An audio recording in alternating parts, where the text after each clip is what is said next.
Hello, I'm Pastor Marilyn from Forsyth Presbyterian Church and UKirk Campus Ministry at Mercer University. And I'm Pastor Joseph from Culpeper Presbyterian Church. Welcome to our Lenten sermon and discussion series on the story of Joseph, which can be found in Genesis chapters 37 through 50. Now, we preacher types will start the discussion, and then y'all will take over in your small groups or in the comment sections of these videos. Why did we decide to study the Joseph narrative this Lent? Because you asked me to. I did. And because we both love this story, and in many ways, it speaks powerfully to the time in which we are living, a post-Christendom culture where those of us who actively practice our faith find ourselves in the minority, not unlike the Hebrews living in Egypt from the time of Joseph to the time of Moses and Miriam, or in the exile in Babylon around 1,000 years later. Our church families also struggle with conflict and reconciliation in similar ways to what we see in this biblical narrative. In many ways, in an era of such dramatic political divisiveness in our culture, this story is our story. We learn how to relate to one another from our family relationships, and seeing this biblical family going through the breaking and being bound back together can inform how we as a people of faith relate to all those whom Jesus commanded us to love. God is present in this story, not in supernatural, miraculous works, but in an apparently unshakable faith that helps Joseph preserve his sense of self amidst his many personal, both internal and external struggles. God works through the sinful human story for the good of everyone. Joseph expresses his faith most often in his work of interpretation, and interpretation of dreams, and interpretation of his circumstances. So let's take a moment to share how we remember encountering this story as children. For me, hearing this story told on NPR's program Rabbit Ears Radio introduced me both to the oral storytelling tradition where someone spoke it and other people listened. And it also introduced me to that aspect of the Joseph story itself. This program came on Friday afternoons when I was a child, and it started right when I was getting out of school. So my mom would tape record these, and then I would listen to the cassette tape, and I wore out my cassette tape of this Joseph story because it was one of my favorites. I loved as a child that in this story, injustices are made right. Joseph eventually does get out of prison.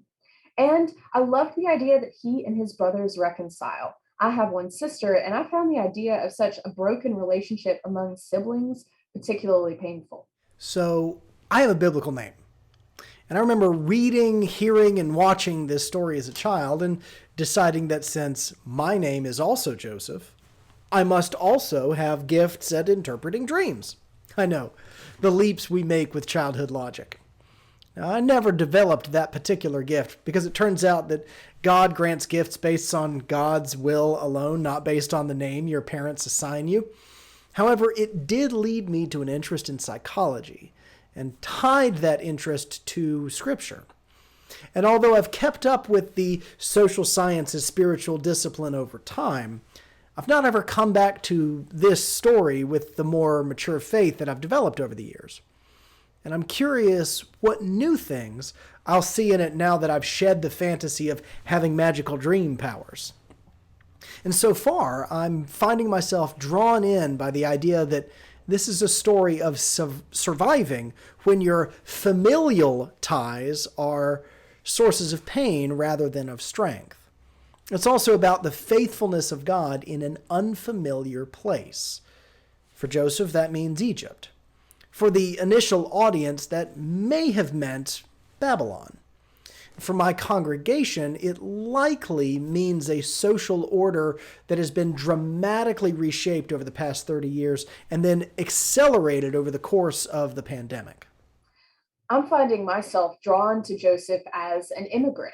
And although Joseph's immigration to Egypt was not by his choice, he eventually adopts his new country and assimilates thoroughly. He adopts an Egyptian name, Egyptian forms of dress, the Egyptian language. He marries an Egyptian woman, and they give their children Egyptian names. Yet for all this assimilation, a tension remains within Joseph between being a Hebrew and a son of Jacob, and being Egyptian and a servant of Pharaoh. I think this speaks to our time and our country as we have a conversation as a nation about who gets to claim the term American and when. I'm also drawn to this Jewish idea of Joseph the Tzedek, the righteous. Joseph tells us about his faith through his own words, but we, the audience, never hear his words to God, his prayers. We only learn about his faith through what he chooses to share with us. The narrator tells us God is with him. Joseph tells us how important God is to him, his life, his family, but we never actually hear Joseph and God speak the way we did with Abraham and Isaac and Jacob. Finally, I'm drawn to how this is a family affair. For those who study family systems theory, this story is a perfect case study. It shows us how themes and events within a family system get repeated with each generation. Think of how favoritism, which impacted Abraham and Sarah's relationship with Isaac and Ishmael, how it impacts Jacob and Rebekah's relationships with their sons, Esau and Jacob, and then how it impacts Jacob's relationships with his wives and his sons. So let's talk about some of the major beats that we're going to talk about over the course of this series and just outline what the main events in the Joseph story are. We start out in chapter 37 with Joseph and his family. And from there, we move to Joseph in Potiphar's house. From Joseph in Potiphar's house, Joseph moves first into prison and then is lifted out of prison and encounters Pharaoh. After his encounter with Pharaoh, he becomes second in Egypt to Pharaoh alone. And it is in that position of authority and power that he first re-encounters his brothers after many years of separation. So he tests his brothers, a variety of different tests over the course of a few chapters, and eventually reconciles with them. And once that reconciliation happens, his father Jacob, Israel, comes to Egypt. Once Jacob and all his children and all of their families are in Egypt, Joseph begins to enrich his family by settling them in Goshen, a very fertile land for sheep herders. Joseph enriches Pharaoh's coffers, and Joseph enriches his married family, the priestly class of Egypt, by taking money in exchange for the grain that has been set aside to see all of these people through the famine they're experiencing. At the end of the story, Jacob blesses his family and dies well. His bones are carried back to Egypt. And then at the very end of the story, Joseph too dies and asks that when the time comes that Israel will return to their promised land, that his bones will also be carried back.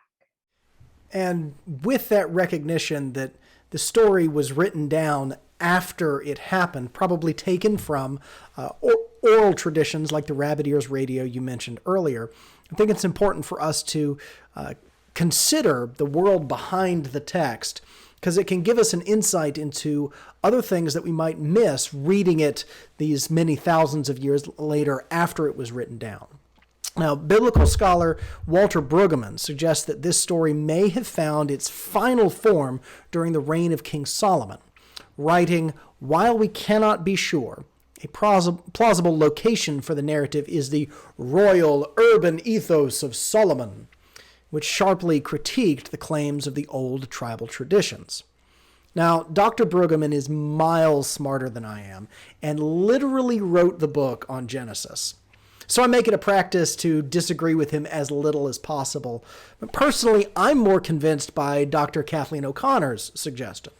Biblical scholar Kathleen O'Connor suggests that for the Israelites in exile in Babylon, like Joseph, they or their ancestors have been taken captive, exiled from their land, and imprisoned in a new place.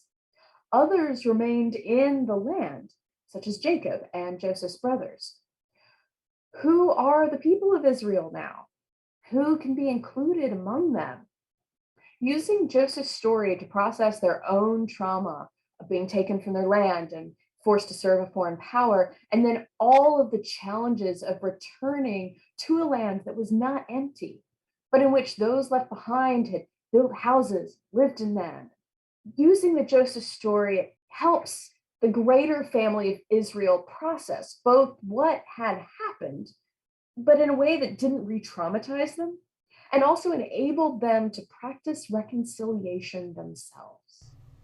Our discussion today has been mostly an introduction to the Joseph story.